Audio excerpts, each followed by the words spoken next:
Over the past decade or so, we've been working together with arts organisations and artists within the Bowland area, and we decided for this year, because of the special 50th anniversary, to have a really good big project for this year to celebrate the area. Today we're looking at the landmarks artworks that have been launched this week. They celebrate 50 years of the Area of Outstanding Natural Beauty and are part of a big project called Bowland Revealed. Bowland Revealed is a partnership really between the County Council, the Forest of Bowland, Ribble Valley Borough Council, but also with a lot of other partners like landowners, United Utilities and Forestry Commission, all those kind of people without whom we couldn't do this. I describe it as 4 artists' response to the Bowland area. Its beauty, its flora and fauna and the landscape within it. We're delighted to be involved in this project. MPA is managing this series of commissions on behalf of the partners. Today we are taking a cluster of invited guests around on a bus tour of the commissions. We'll be starting at Gisborne Forest Hub.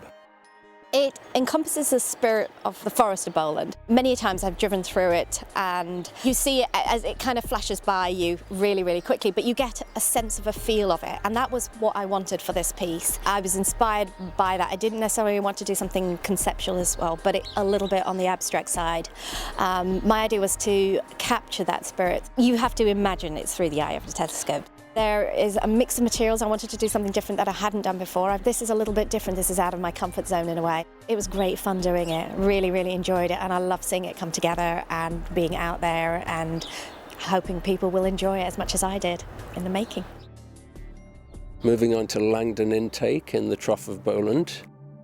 I did look at quite a few sites initially before I landed here, and apart from it being this central point almost to the Forest of Bowland area, it was just a natural amphitheatre. I wanted to accentuate the rolling hills and the river, everything that actually meets and converges in this area, and obviously what makes this area so fantastic. I felt like it really captured the place where it was, and I loved the movement in it and how it brought the hills and the trees into that really sort of magical spot. Beaconfell Country Park is a much-loved destination, and one of the big commissions is sited there in the woodland. I kept thinking, what is it about this place that I love? And I realised that I genuinely did think I was in a fairy story. And I thought of Hansel and Gretel, and I thought of Snow White. And the reason why there's this trail is that what inspired me is the idea of the stones in the forest that you follow. I really genuinely felt, what can I do here? It's so beautiful. I don't want to add anything to it. And then I realised if I thought about Snow White and the magic mirror, that actually if I created a mirror, I could reflect the beauty of the surroundings. I feel privileged to work in a landscape like this. The Forest of Bowland is the most beautiful place in the world. So I'd just like to say thank you, and I hope you enjoy it. It was like a kaleidoscope, but it didn't infringe on the forest. And to see the children reacting to it, it was just magical. Finally, we get to Jeffrey Hill, which is a part of Longridge Fell.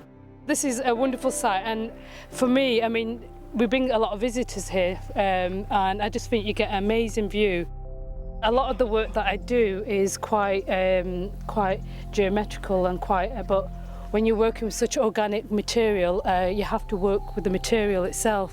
When we come down here, there's lots of birds of prey, and the top bit's meant to represent the beak, and all the kind of carvings on the seats and on the wood is meant to represent foliage.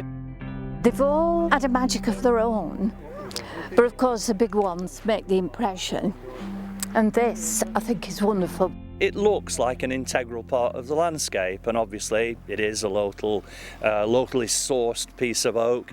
And to do a piece of that scale is just extraordinary, and it needs a piece of scale here to really sort of offset this landscape.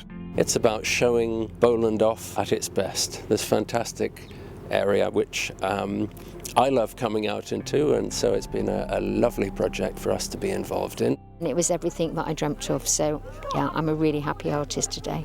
We wanted the artworks to reveal different aspects of of Bowland and get people to new sites and look at those sites differently. All of that is around the 50th anniversary and actually what a special thing it is to have that designation for here.